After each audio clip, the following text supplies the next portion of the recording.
যারা নিয়মিত gas, acidity, অম্বলে ভুগছেন তাদের আমি 3টি ব্যায়াম করে দেখাবো। এই 3টি ব্যায়াম যদি রেগুলার সকাল বিকাল করতে পারেন তাহলে গ্যাস, অ্যাসিডিটি, অম্বল সবই কিন্তু কমিয়ে ফেলতে পারবেন। সবার প্রথমে যে ব্যায়ামটি হচ্ছে বদলা আসন।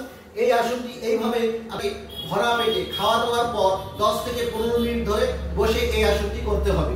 এবার এই আসনটি হয়ে গেলে আর দুটো আসন আপনাকে খালি পেটে করতে হবে। কিভাবে করবেন? পাটিকে লম্বা করে রেখে পাটি এইভাবে ভাঁজ করে, এই পাটিকে ভাঁজ করে ঠিক কোমরের তলায় দিয়ে এই উল্টা হাতটিকে এইভাবে দিয়ে নিয়ে এবার পুরো শরীরটাকে একটা মোচক দিয়ে নিয়ে এইভাবে ধরে রাখবেন 10 থেকে 15 সেকেন্ড এবং উভয় পাই আপনাকে করতে হবে। এটি হয়ে গেলে 3 নম্বর ব্যায়ামটি হচ্ছে ভুজঙ্গ আসন।